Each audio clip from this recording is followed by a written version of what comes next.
We are living in a computer programmed reality, and the only clue we have to it is when some variable is changed and some alteration in our reality occurs. We would have the overwhelming impression that we were reliving the present, déjà vu, perhaps in precisely the same way, hearing the same words, saying the same words. I submit that these impressions are valid and significant, and I will even say this: such an impression is a clue that at some past time point a variable was changed, reprogrammed as it were, and that because of this an alternative world branched off.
Greetings and good morning. This is Robert Phoenix, and you are now taking part in the Monday Mashup.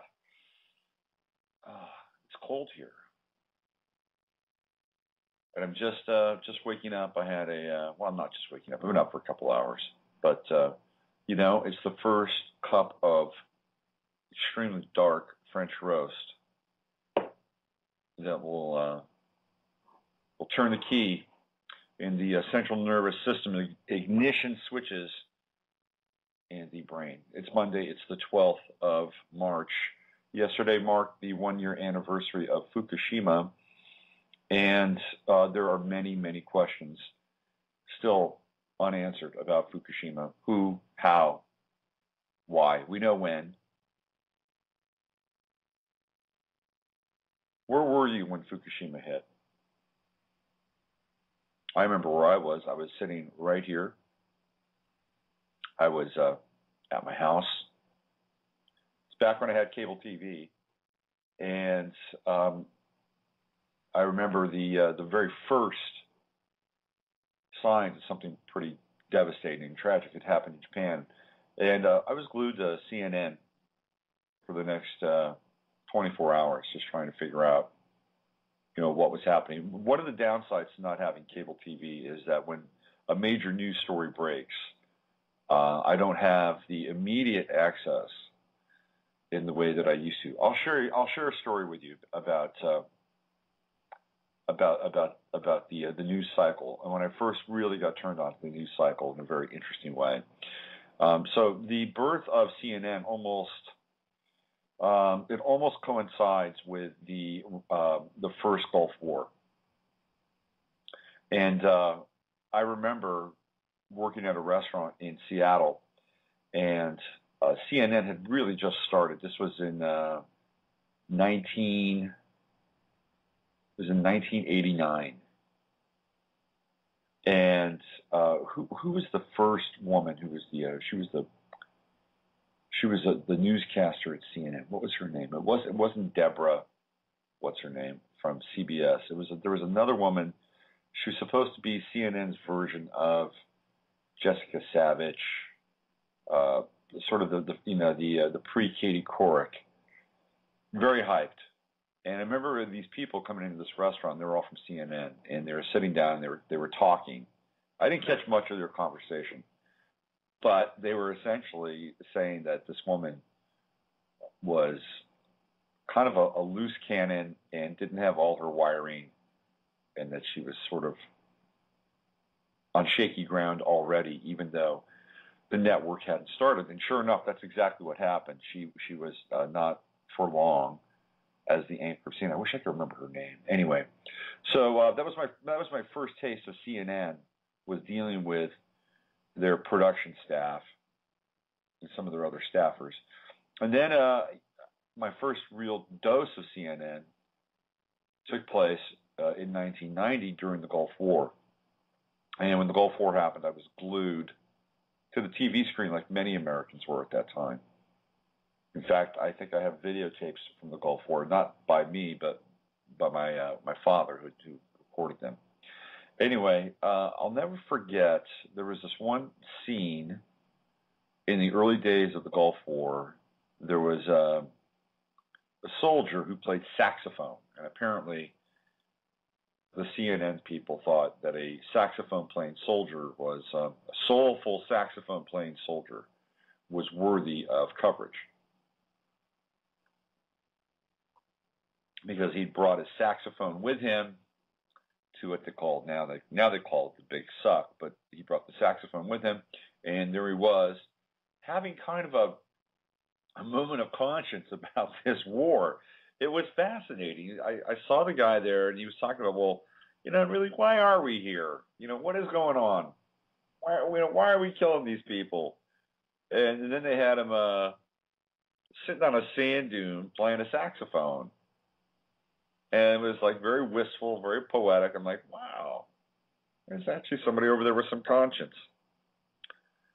And then I saw the same report about 12 hours later, and they had edited out all the soulful, soul-searching, conscience objecting, or conscientiously objecting, moderately conscientiously objecting parts to that interview. And just had, here's Private First Class Benson on a sand dune playing a saxophone while his troops go out, while his fellow soldiers go out and slaughter the natives. Well, it wasn't quite like that, but it went from like a 3-minute personal profile piece to a 30-second drive-by, and that's when I began to understand what happens to news in the news cycle. So one of the things that I do miss is that when something happens, that I don't have a TV to, in a traditional sense, watch it quickly. Because in the first 1 to 3 hours, and I would say 3 hours now is even generous, 1 to 2 hours of a news cycle. The first 1 to 2 hours where you first get the early reportage, that's when the details, the really salient, juicy, gory details emerge in a story. Because there's been no time to edit it. Now, what I did see in Fukushima was there was a bit of a lag time in the coverage. So here's what they would do. This is the new wrinkle in the news cycle, because they're hip to this, right? They're hip to the fact that these messy details, like if you go back and look at the early details around 9/11, you'll see that there are a lot of incongruities. So you have to go back and dig now because it's buried, but they're there. So here's the new version of the news cycle.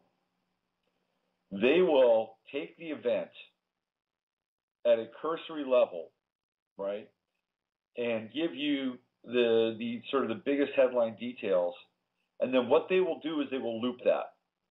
They will loop the footage, they'll loop the coverage, they'll loop the commentary, and they'll loop it for about an hour to 2 hours. And what that allows them to do now is it allows them to basically craft the storyline the way that they want to. And this is how news is being, how the news cycle is being hacked now. See, they can winnow through. We don't want to say that. Let's leave that out. Okay, here's the story we want to present. So they're buying themselves time now. It is through the looping. The next time there's a big story happening, and there's going to be a big story happening, I'm going to say within the next 21 days, There's going to be another big story. Now, there's a big story happening right now. We're going to talk about it. It's what's happened in Afghanistan with the quote-unquote lone gunman or the wingnut that went out and slaughtered 15 people. First of all, I don't think it was one person. And second of all, it may not have been some sort of a, deranged. Well, if it's not one person, okay, here's what happens. If it's one person, then we can say, well, this person was sick. They were mentally ill. It's a rare occurrence. Everybody else is just fine over here. We're doing fine. We care about the Afghani people. We're very sorry, but this will never happen again. And we're going to lock this man up and for perpetuity. Either that, or we'll let him run for Congress in about 4 years. That's the party line. And I'm going to get to this story, but I think that there's something else happening here. So the news cycle now, they're buying themselves time. And look, when something big happens, watch how they will give you headline details and then loop. We're waiting for details to emerge, and they'll loop the first, today at 10:15 a.m. A lone gunman walked into a Lucky supermarket in the San Fernando Valley and opened fire. And he came into the store and he was shouting something about Americans wanting to be free. Right? And then, boom, they'll just loop that, and then the storyline emerges. This is the new style of journalism. So even if you are paying attention in the early moments of a story, it may not necessarily come through. Now, that's just with maybe CNN or MSNBC or Fox. Now, if you're into this stuff and you want to break down the information, then you have to move across the cable galaxy, so to speak, because somewhere in there you'll find a wrinkle. Now I'm assuming that Fox and CNN and MSNBC at a high level for breaking news, not commentary, which is different, but for breaking news, I'm assuming they're part of the same network, that they're getting essentially the same feeds or close to the same feeds, and they're getting very close or similar talking points at the beginning of a story. Commentary is different. The commentary will bifurcate the consciousness and begin to move people into the left-right dichotomy, the black-white dichotomy, the divide and conquer dichotomy. That's what the commentary will do, based on the individual mission of each station. But there can be discrepancies. So if you're interested at all in decoding this stuff, and at the beginning moments of a story, you need to move across the channels and take notes if you're into this. If you're not into it, then wait about 30 minutes and I'll be talking about something else, maybe less. But the other way you do this, if you're into trying to understand what's going on and get a glimpse, is to not limit yourself to TV. Radio can also be a very interesting tool because radio is different. They're getting kind of, they may get a newswire feed and a raw newswire feed. Mostly it's through Reuters or AP, but they're both the same company. They're both owned by the same entity, which we know is the Rothschild family. The Rothschilds own both of them because the Rothschilds own Reuters, and then they bought AP. UPI was kind of a competing newswire, and UPI is pretty much gone. In fact, I think it is gone. But sometimes in the early feeds on radio, you can get a sense as to what's breaking with a particular story. And I'll give you a case in point. Back when Diana Spencer, Lady Diana Spencer, Lady Di, Lady D-I-E, when she died, and that happened in the tunnel in Paris, the very first details that emerged was that she was alive. and that she actually walked out of that car that crashed. She was able to walk into the ambulance that took her to the hospital with Dodi Al-Fayed. And that's a very interesting detail since she did not leave that hospital. A lot of people don't remember that, but that's what happened. The first details were she got out of the car, she walked out of the car. Go back and look. They're out there. So, now the first details with this story, obviously coming all the way from Afghanistan, heavily managed. It's a heavily managed story. It's like, okay, this guy, theoretically, one guy, theoretically, went berserk. And we've got to manage this now. We've got to figure out what to tell. And people in the United States, we don't really give a shit. People here don't give a shit about that, what's happened. Oh, that's over there. That is over there. And, I've talked about this before, and I've written about this before. The war on Islam isn't necessarily an ideological one. It is a racial war, because Islam triggers many Americans' latent racism and xenophobia. And if you know anything about Albert Pike's dire prediction around World War III, the plan for World War III is to generate a war between the Christians and the Muslims. And make no mistake about it, everything that's been done since 2001 has been towards this end, to create,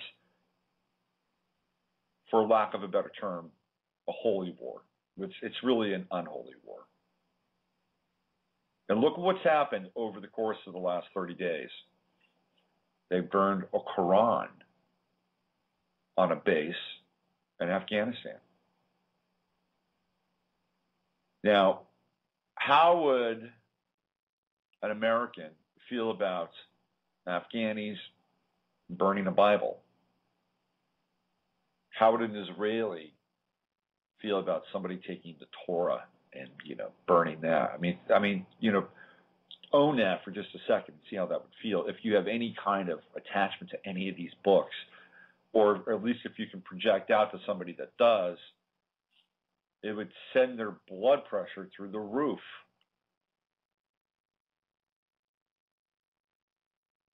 So we just had somebody burn a Quran in the last 30 days. Now what's happened? You've had this theoretical, quote-unquote, lone gunman go run through a village and kill 15 people. Now that was the original.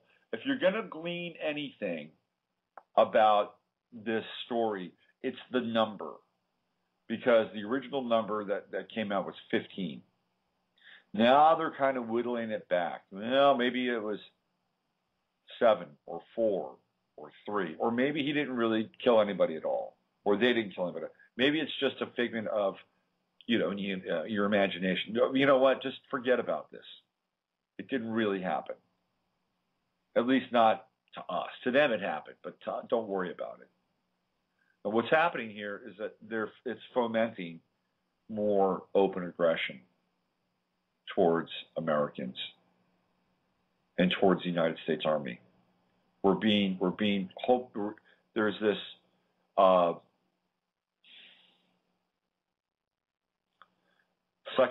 psychopathic undercurrent. Let's see, this is maybe some. Hello?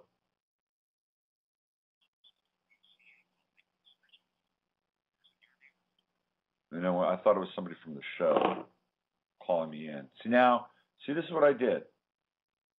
I've left my phone on so that if anything goes wrong, somebody can call me. And I just got what I just got? I just got what do you call it? A marketing call. Great. I hate that. It interrupts my train of thought. Anyway, what we're seeing here is this mounting aggression. And the fanning of the flames of an all-out war.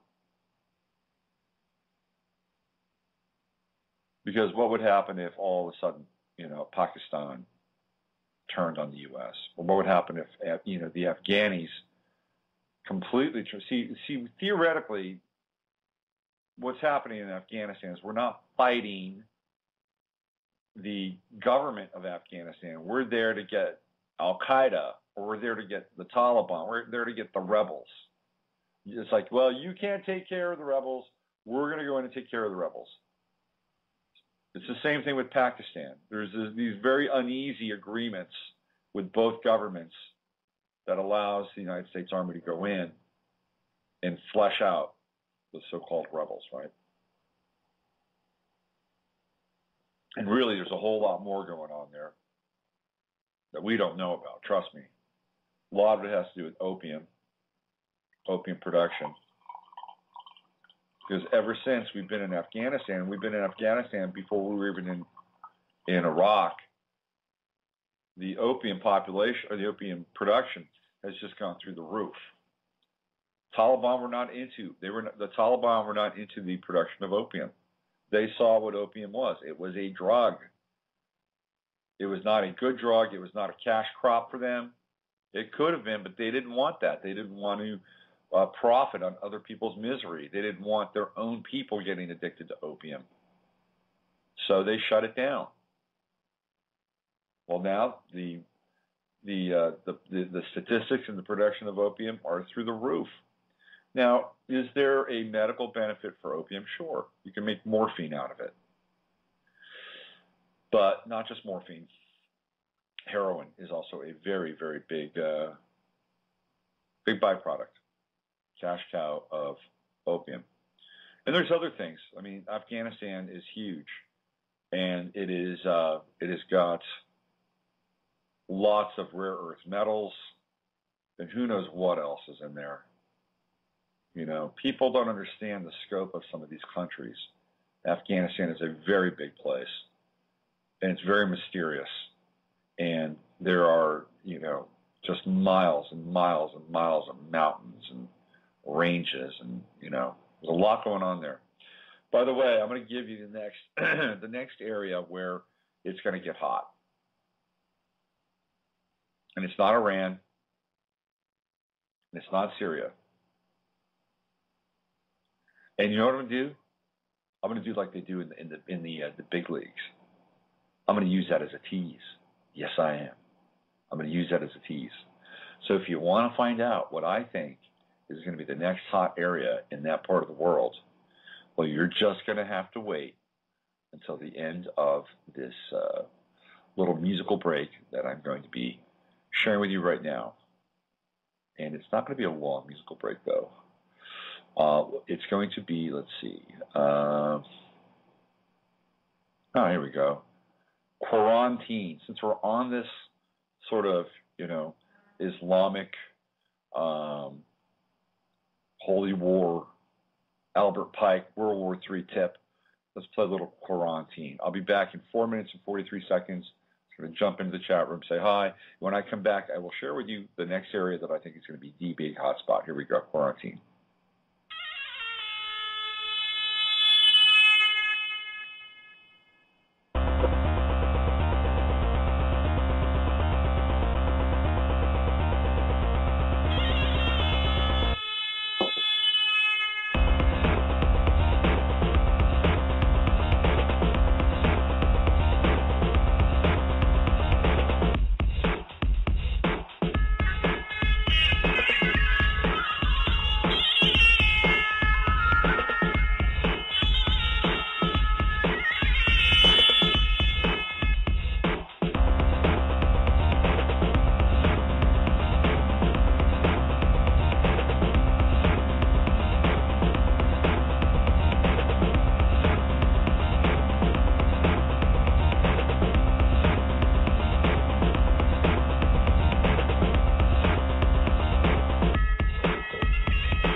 That was yours truly, Diamond Matrix, with Quarantine. So here's my hit. Here's my take on the area. The next areas that are going to be geopolitically hot. They are Kyrgyzstan and Kazakhstan. And the reason why they're going to be geopolitically hot is because Kazakhstan is pretty big. It's a big area, and it has lots of resources. The other interesting thing about Kazakhstan, and keep this in mind, okay, that in 2000 it became the first former Soviet republic to repay all of its debt to the IMF. That's 7 years ahead of schedule. So in 2007, theoretically, it was supposed to pay. They're debt free.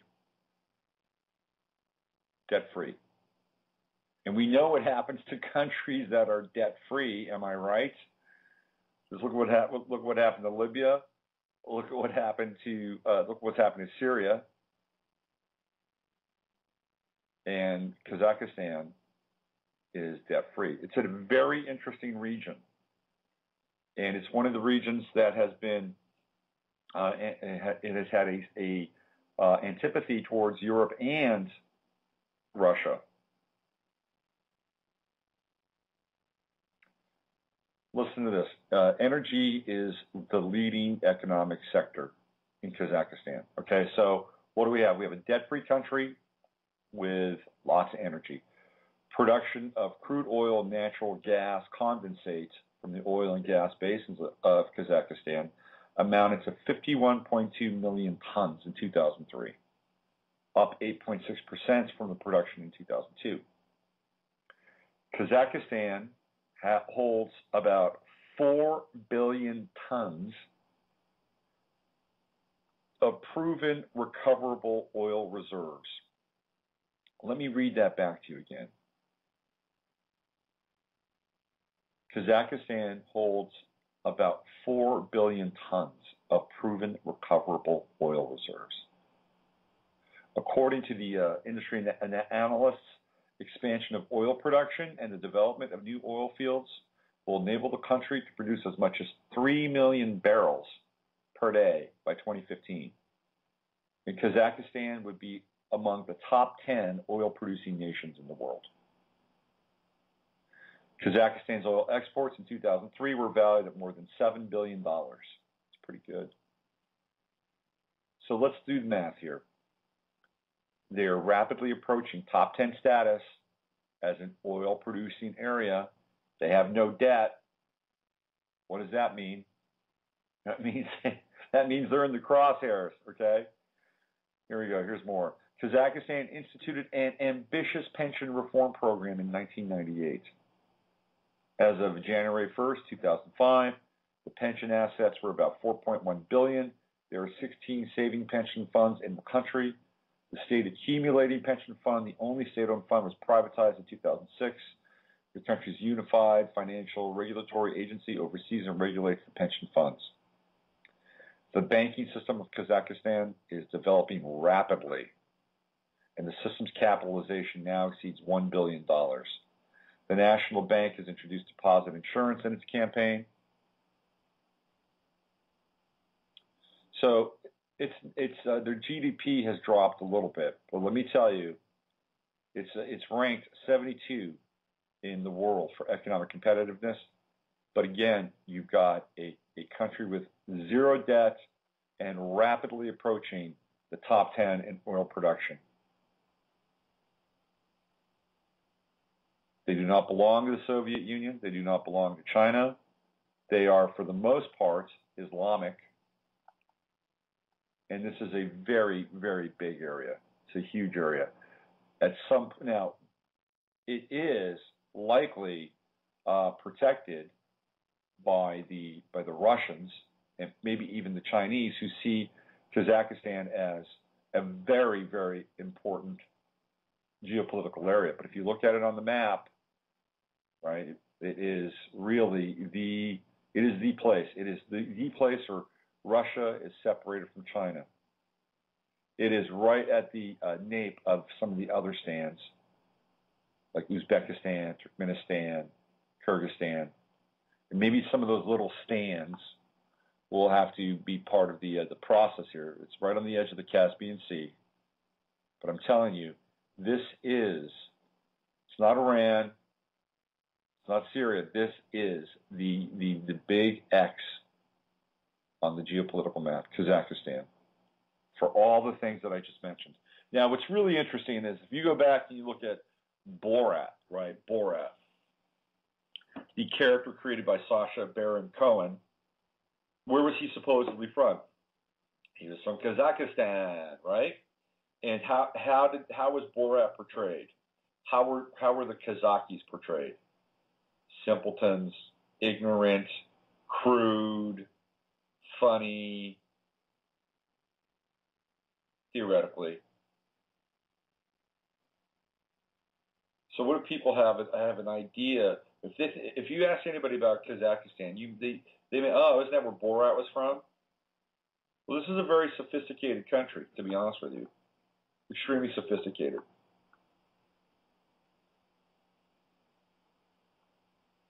And it is broken up into a number of sub-regions, not just Kazakhstan itself, but South Kazakhstan, North Kazakhstan, also known as South Kaz, North Kaz. Right in the middle, Karaganda, East Kazakh, Akmola. Akmola is where the capital, Astana, is located. So just in case you wanted to know, I think that this has the big bullseye on it, Kazakhstan. And it's all based on resources, and it's all based on lack of debt. This is a country that does not belong or is not beholden to the IMF. An interesting place. Another thing I ran across. So let's go back. Let's go back to this incident in Afghanistan, which I think is a very big deal. Obama has offered apologies. Well, the Afghanis and certainly the Taliban are saying, well, we need more than apologies. We need more than just, a sorry. It won't happen again, we promise. What do you do in a situation like that? I mean, it's pretty incendiary and not safe, or a lot less safe than it was before for Americans, and certainly soldiers or anybody associated with conflict in that area.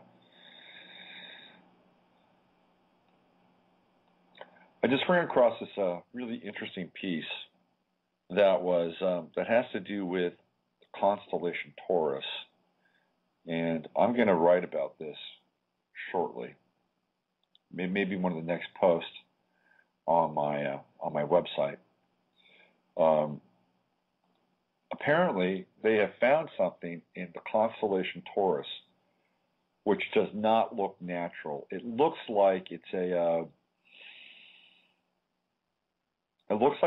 giant ship, to be honest with you. So this is from messagetoeagle.com, space astronomy, astrophysics, Earth, and xenology news. I'm going to put this in the chat room right now so you guys can look at this. So this is one of the reasons why you want to do this live. You want to listen to this show live, because what we do is we have a fully interactive experience here. I go into the chat room and I paste it. Here we go, and you guys get to check this out. So this is messagetoeagle.com, and what we're going to be looking at here is this strange object in the constellation Taurus. And where are we now? We've got Jupiter in Taurus, so there is attention. You know what's really fascinating? God, the internet just blows my freaking mind. Okay, so I just went to the Wikipedia page to look at these stats around Kazakhstan. And I go to this website And what I see on the right-hand side is an ad. It's a tower ad for Ladies Online Now. And these are the ladies that they've served up to me. You ready? Natalia, age 23, never married, Kherson, Ukraine. Tatiana, 41, never married, Mykolaiv, Ukraine. Lilia, 24, never married, Odessa, Ukraine. And Elena, never married, 29, Uzhhorod, Ukraine. This is just from my going to a Wikipedia page. They're able to extract, theoretically, that I might be into Russian or Ukrainian or Kazakhi women. Maybe they don't have any Kazakhi women, and Ukraine was as close as they could get. Utterly fascinating. I do have to admit, though, Ukrainian women are pretty. They're pretty. At least based on some of these ads. Not that I'm actively seeking Ukrainian women. I'm just looking at them. So here we go, messagetoeagle.com. So this is if you go there and look at it, you can actually see there's a little pin, like a push pin with this object. And this is from Google Earth. Now, we all go it's very odd looking. What the hell is that thing? To me, it looks like it's a ship. In Taurus, we're in the constellation of Taurus right now. It almost looks like it's weird. I'm sorry, it kind of looks like a bizarre sex toy. It kind of looks like a bizarre sex toy, if you ask me. Maybe it's, anybody ever see that movie Flesh Gordon?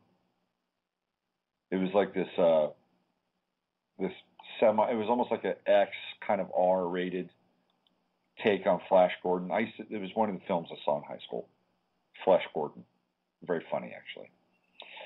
So here we go. Got something up there. And we are in, obviously, the constellation of Taurus in terms of our awareness of it with Jupiter being there. So it's expanding our awareness, theoretically, of all things Taurus or all things Tauran. And voila, look what happens. We've got the bird of prey cosmic sex toy object showing up in the constellation of Taurus.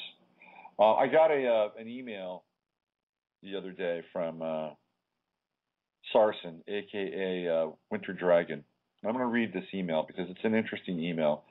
He follows somebody by the name of John Kettler. I don't know who John Kettler is, but I'm going to read this interview or this email. He's been apparently he's got inside connections, and not just inside connections, but he's got this is the wrong one. He's got some sort of a psychic link with ETs, and Sarson shared this with me, and I'm going to share it with you because it's a direct email from him, this guy Kettler. Let me see if I can find the email really quickly and read it to you because it gives you kind of a sense as to what might be going on in a way that we're not completely aware of. So I'm going to let you draw your own conclusions around this to see what you think. Let me see if I can find this here. Let's see. Here we go. I always do this now. The new Yahoo Mail. There's just one thing about the new Yahoo Mail that bothers me. I hit the back button, and when I hit back, it takes me out of the Yahoo Mail system. So as I'm getting into the new Yahoo Mail, it's a lot easier in some ways, but there's still a few things that I'm working out. Okay. So this was from John Kettler. I went to John Kettler's website. It was down. It said he exceeded bandwidth. I don't know what that means. So this is from he was on Project Camelot apparently, and Sarson vetted him, and he's got a very good BS detector. So this is from Kettler to Sarson. He says, I've been getting questions about the ET-ED plan As I said before, there was a plan, but it has been gobbled up wholesale by the arrival of benevolent ETs and EDs. EDs are extra dimensionals on the scene. Shall we say that interest in things like cryptozoology and what happened in the past has taken a decided backseat to covering the ongoing actions of the liberation forces to free us, even while being savagely attacked themselves. Two important lessons have been relearned the hard way. Murphy's Law is not confined to just our dimension. And Marshal Fauché was right. No plan survives contact with the enemy. The enemy we face is deeply entrenched, beyond perverse, to be discussed in upcoming posts, and utterly determined to beat us to the tipping point by making it impossible for our kind to survive here, before we can render the whole dark force effort of millennia null and void. As someone succinctly termed it, the purpose of chemtrails is terraforming, making the place very attractive to Dracos, Reptoids, and Greys, thus uninhabitable by us, and bioforming, turning us into biobots, something like the Borg in Star Trek: The Next Generation. And I have long thought that was the plan for Morgellons, is to transform the species, to turn us into these droids. It's not happening. Are we screaming for help? Absolutely. Are we cowed to be taken on several levels? No. Are we getting help? You bet your life. We wouldn't be here if it were not for the help we've already received from our friends upstairs, who have intimate, even grisly knowledge of the grim but improving situation we're in. They've stopped repeated efforts to trigger World War III in the Persian Gulf, protected the U.S. from a potential devastating dirty bomb and biological strike, are cleaning out Dracos, Reptoids, and Greys whenever and wherever found. Whether trying to come here or fleeing, the orders are the same: kill on sight, and they are not alone. More allies have joined the fight, bringing with them ships, thus more operational flexibility and firepower, expertise, and a burning determination to liberate this planet. And it is they who are holding the New Madrid fault system together in the face of multiple concerted efforts to rip it wide open, wrecking the country and killing untold millions. It is they who've kept Fukushima and other accidents and attacks from killing us off wholesale, from radiation poisoning, who've shown there is no security they can't penetrate, who even apparently have ships eating chemtrails. Mighty blows have already been struck, as seen in the fictional financial sector, where the rats are abandoning ship at a furious rate, even as financial experts from the universities of evolution arrive to replace the rotters at the top, creating a cascading effect which will eventually unhinge the whole system of financial domination, oppression, and control.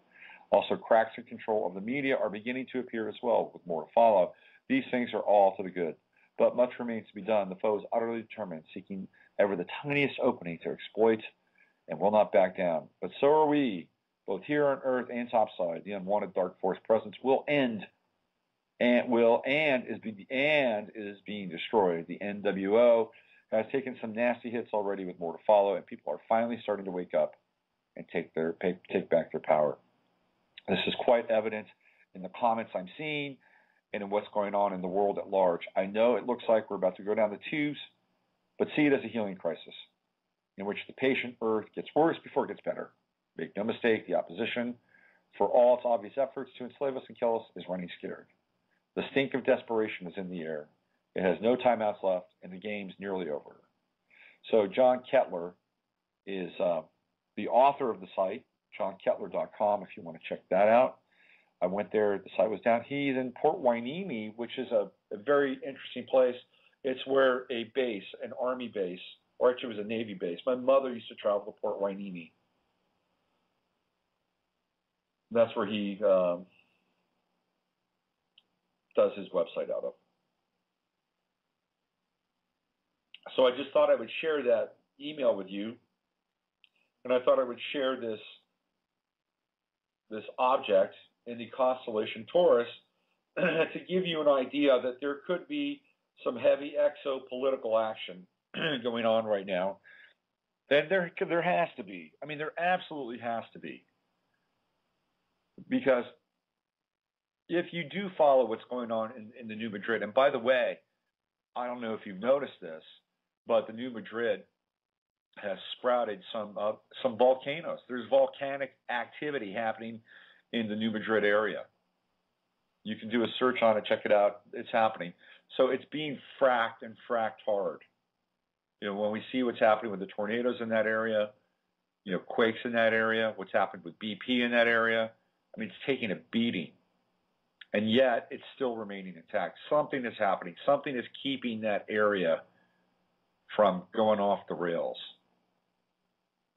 And I'm assuming that something is also keeping this war, impending war with Iran, keeping that off the rails as well. And I'm not sure what it is. But buying time is I think, whatever time we have and whatever time is left, or whatever time is in our relationship to time, as we know it, we need the buying of it in this realm is critical, because it allows us to generate more critical mass, more awake beings, and actually being able to turn the tide of what's happening here on the planet on a conscious level versus an unconscious level. And conscious is better than unconscious, trust me. It's not always easier, but it's better. And conscious people have the opportunity to interact with people in a different way. See, that's where it all starts. It all starts on an independent, interdependent level. And look, we're all human. We're not perfect, okay? We're all going to fuck up. But the more that we can be conscious and aware and deal with people in a way that is more of an open circuit versus a closed loop, then what we have is we have the opportunity to allow consciousness or our awareness of consciousness to expand our decision-making process, our how we share, who we talk to, what we talk about, how we resolve things. And if we're really on the ball, right, and we really get what's happening in real time, then we can really, speed things up. For instance, one of the things that I've been working on assiduously for over the past year, and really just the past few months, not take things personally, number one, and number two, to not be as aggressive with people, right? Because I've got so much charge around what's happening in the world that, if I see somebody in my environment that isn't snapping to my program as quickly as possible, they must be an agent of the Matrix. Well, screw them, I know who's who and what's what. So whether or not that's been a conscious program for me, it certainly has been an unconscious program for me. It's been driving sort of my interactions with people. So instead of, going full force gale on people and situations, now my goal and desire is to more or less win people over to my point of view in a very, diplomatic way, versus, putting the hammer down. And I'll give you this is really basic. Like, my kid got drafted for this Little League team, and the Little League team is only on Monday. And they only practice on Monday. And I can't bring him to practice. His mom can't bring him to practice, and subsequently nullifying my kid's Little League experience. Right? So maybe the old me would have gone, God damn it, why is that happening? Why are they not responding to my emails? This sucks. Inefficiency, blah, blah, blah, blah, blah. I would have gone down that path. And my MO in the past would be put the hammer down hard. I didn't do that. I sent out a few nice emails, was polite, and guess what? The thing got resolved. And it got resolved really quickly and really consciously, and people were, really respectful and kind, and my kid's on a good practice day now, and it all just happened, right? But I had to check myself when this, and look, it sounds so like mundane, but it's not. Because what I was doing is I was breaking my pattern. My pattern in the past is, these guys are just bumbling agents of the Matrix. And now those people do exist, okay? But we can change that. And I'm not saying that these people were or are. They're just good people. They're just, Little League people. But we encounter these, the kind of Kafka-esque drones, the uncivil servants of the Matrix, We encounter them all the time. But I'm telling you, there's a way that we can interact with them. And this is where really the battle is won or lost. It is not won or lost in the fields of Kazakhstan. It is not even really won or lost in the upper atmospheres of this planet where these ships from other star systems are taking out, the dark forces. It's won or lost on a moment-to-moment basis with us and how we interact with one another and how we interact with ourselves, and always trying to find like a higher pitch that we can come to from our perspective. This is where you're on the front lines right here, right now. It doesn't get any more real and intense. And the war is a war on consciousness. That's where it's at. And you have an opportunity, each and every one of you, every one of us has an opportunity to be a foot soldier and a general, a commander in the war on consciousness. And really the foe is inside of us. And that's where it's at. If we can change that, shift that, then this outer realm, I'm telling you, it's gonna change as well. And that doesn't mean that we just negate the outer realm and say, oh, it's just illusion. That's not quite right. But I am here to tell you that you start from the inner game and work outwards, it's going to have a much bigger impact. And when you bring the two together, it's profound. So if you have conscious awareness about something in the world you want to change, and you have a program that you want to initiate or some creative project that you want to get involved in, which you want to manage, you want to launch, and you've got this inner awareness and you put the two together, that's when really interesting things happen. So, we have to be on our game. That's what it's about right now. It's be on our game and to deal with stuff and to find, these triggers inside of ourselves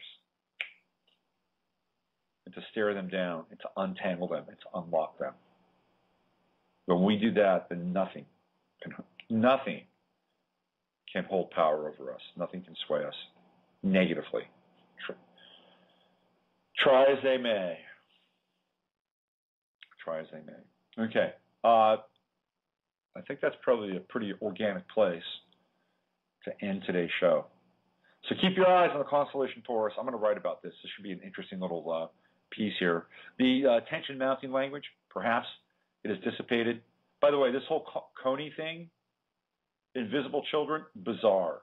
The invisible children piece is utterly bizarre. And maybe I'll talk about that next Sunday. And I should have probably talked more about it last night, but this whole time shift, Mercury retrograde experience, blogtalk snafu, kind of made it a little bit difficult. So, but the invisible children thing, very strange, extremely strange, and maybe I'll even write about it. Anyway, you know the drill. Use your head to discern what's real, your heart to say what's possible. You're on the front lines of the battle to abduct your consciousness, your thoughts, your feelings, your hopes, your dreams, what you cherish. You're there right now. And you're also in the command control center as well. So take good care, fight the good fight, and surrender. How's that? I think we'll end on that. All right, this is Robert Phoenix. You've been listening to the Monday Mashup from Kazakhstan to the center of your being. We'll see you on Friday. We are living in a computer-programmed reality, and the only clue we have to it is when some variable is changed and some alteration in our reality occurs. We would have the overwhelming impression that we were reliving the present, déjà vu, perhaps in precisely the same way, hearing the same words, saying the same words. I submit that these impressions are valid and significant, and I will even say this: such an impression is a clue that at some past time point, a variable was changed, reprogrammed as it were, and that because of this, an alternative world branched off.